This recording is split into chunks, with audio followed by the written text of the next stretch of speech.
All right, so let's see what this operation, this new mathematical operation we're talking about called the derivative, let's see what it looks like when we actually perform the taking of a derivative, to coin a bit of a math phrase there for us. Okay, so let's go here to our blank screen. We need to start out with a function, because remember, when we take the derivative, we're taking the derivative of a function and creating a new function. The new function is going to define slope for us, the slope of that previous function. So that's going to take us a little while to kind of wrap our minds around, but let's start with the example of f of x equals x cubed. So pretty simple function, all things considered. And what we want to do, the mathematical operation we want to perform, is to take the derivative with respect to x of this function. So this is what we've been given. And this is, if it was a problem in our notebook, we would say problem number 1. Find the derivative with respect to x of our function f. Okay. How do we do that? Well, we need to use that formula that we defined in the first topic video. And so I told you we wouldn't do a lot with limits. We are going to do a little bit more today, but this is where we're going to wrap it up. So it would be the limit as h approaches 0, the distance between these 2 points, of f of x plus h minus f of x all over h, and that's of course as h is going to 0. Let's plug in the values. So instead of just f of x or f of x plus h, let's use our function, which is x cubed. So the first part would become, we're still going to say the limit as h goes to 0 of, we'll say x plus h cubed minus f of x, which would just be x cubed, all over h. That's our function. We want to simplify that. Usually our first attempt at simplifying a limit is just by plugging in the value, but we know before we even try that that's going to cause a problem because we have h in the denominator. We need to come up with a way to get h to cancel on the top and bottom so that it won't create an error in our answer. To do that, we're going to need to simplify specifically x plus h to the third. We're going to have to actually factor that all out. So let's do that on a separate screen here because we're going to run out of room on that first one. So we're trying to simplify x plus h cubed, and then whatever information we get here we'll plug in. Actually, maybe I'll do it this way. X plus h cubed and then say minus x cubed, right? Because that's what's in the numerator here. X plus h cubed minus x cubed. We're going to try to figure out what that simplifies to. So ignoring this last part here right now because it's can't be simplified. It's as simple as it gets. This we're going to need to say x plus h times x plus h times x plus h. We already know just from our knowledge of FOILing out or distributing out in binomials like this that we can make this x squared plus 2hx plus h squared. And if you don't believe me, you can do that mathematically out and you will find, like sharing, right, just like this, and you'll figure it out. Okay, that's going to bother me. There we go. But we're not done because we've only combined 2 of the factors. We need to multiply x plus h one more time. So doing this is essentially, well, it's a double distribution to a trinomial. So we're going to multiply x to each of these first, and we'll get x cubed plus 2hx squared plus h squared x.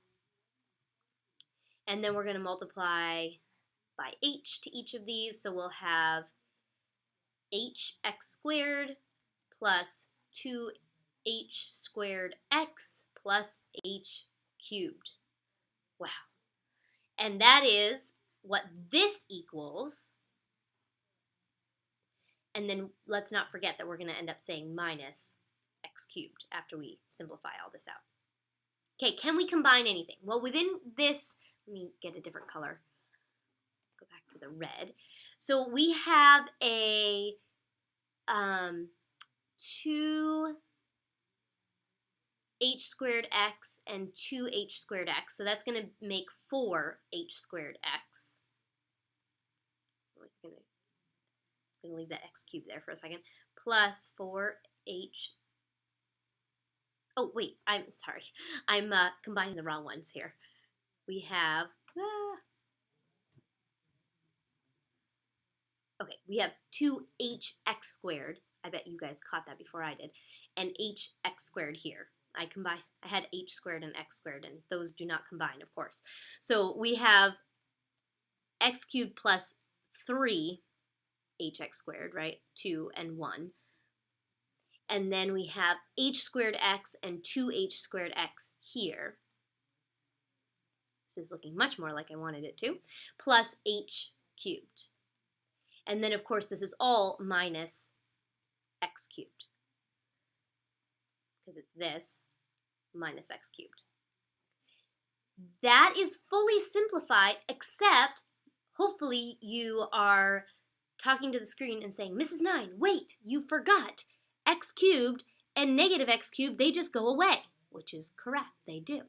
Which leaves us with 3hx squared plus 3h squared x plus h cubed.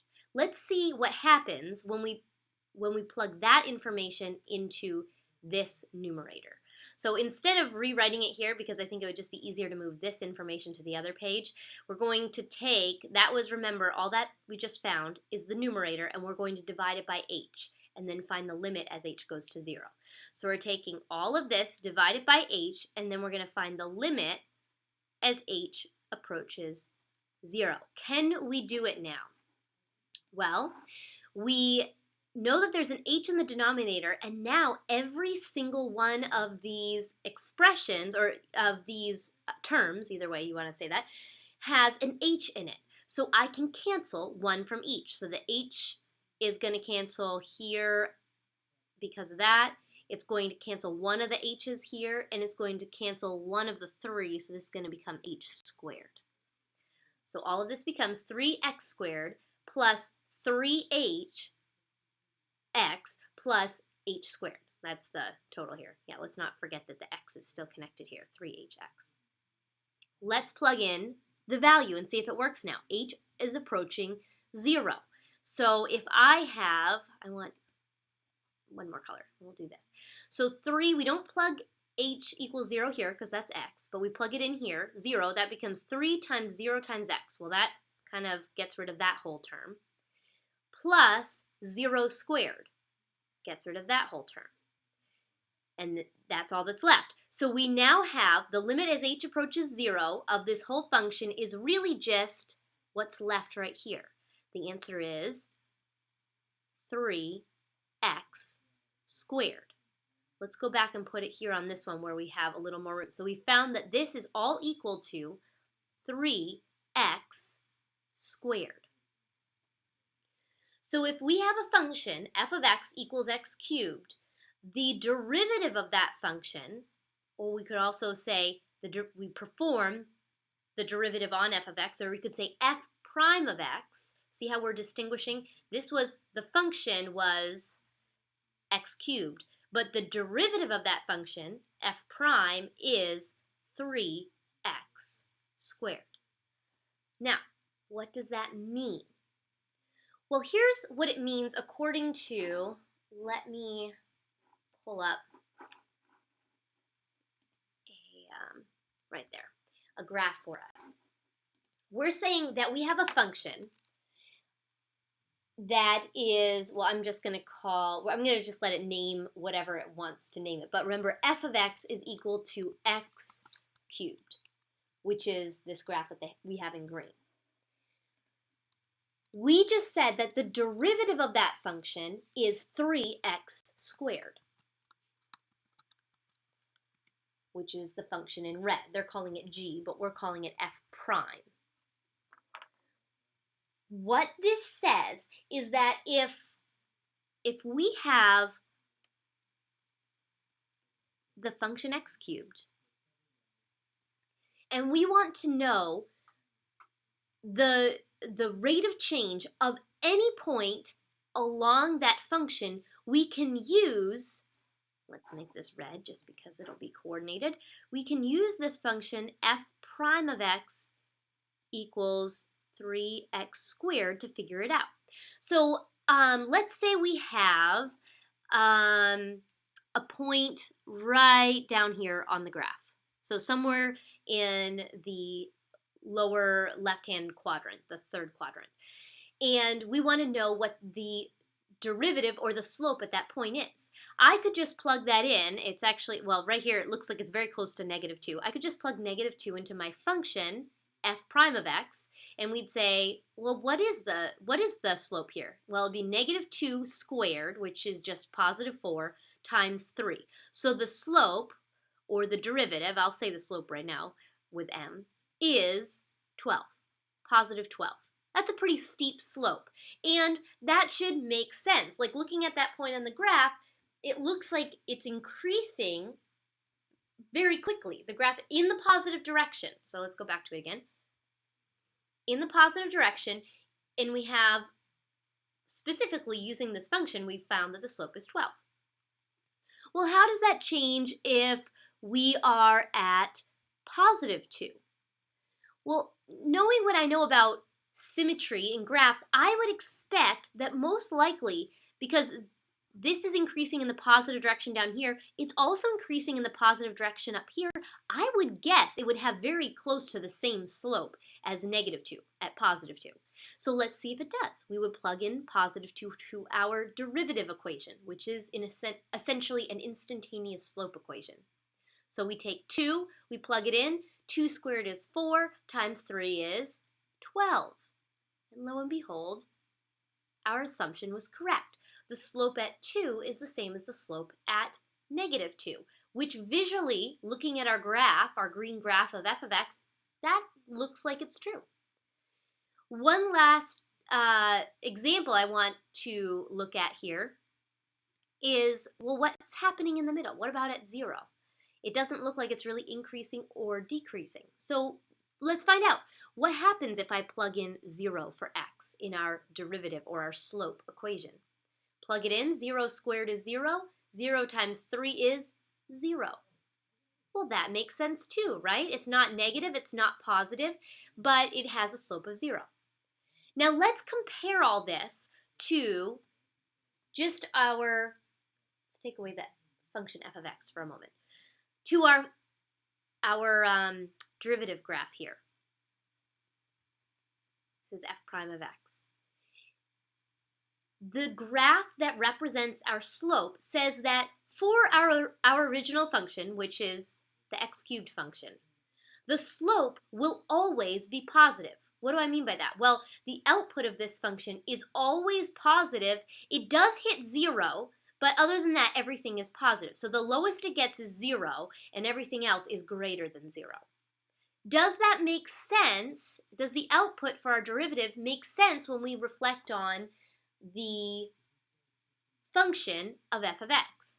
Is it true that the slope of x cubed is always positive except for at one point it has a slope of 0? Well, yes, actually that is true. If we look starting from the very bottom here all the way up, we see, oops, it's positive slope, it gets a little less steep, and then it goes 0, but then it goes back to more and more positive. That's what a derivative equation does for us. It actually helps us to visualize and easily calculate the slope of any point along a function. So it creates a new function that tells us information about the first function. In fact, this is kind of my own thing that I created, and I love to teach this to my students because I think it's just a really good way to visualize derivatives. Think of it like a ladder. Sorry, my right-hand side went all squiggly on us, but that's okay. We start with a function. Let's call it f of x.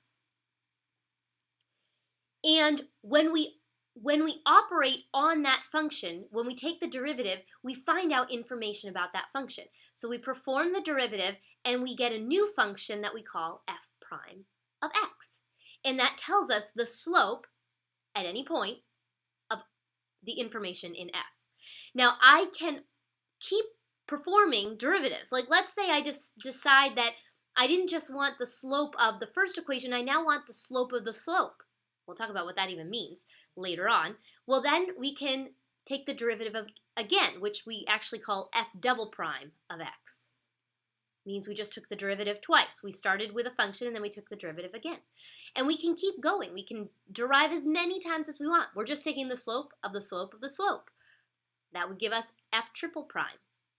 In fact, there's no end to this really, although I just want to get down to the fourth prime because we call it f prime, f double prime, f triple prime, and then we just start writing little parenthetical superscripts, f fourth prime of x. That's what that means. And we could do f fifth prime of x, x sixth prime of x. We can take the derivative as many times as we want, kind of like any other mathematical operation. If I was squaring something, I could keep squaring it and squaring it again and squaring it again and squaring it again, and I would change from the original expression, and I'd keep changing and changing and changing. That's what the derivative does. It finds the slope of the prior equation, but you can keep doing it over and over and over again. Sometimes that has meaning to us, sometimes it doesn't. And we're going to attach the meaning of derivatives to some really solid life application later on, kind of around the middle of Unit 2. But that is my summary for you of how we perform that operation that we call taking the derivative. All right, that's it for Unit 2, Lesson 1, and we'll continue with some more specifics once we get into Lesson 2.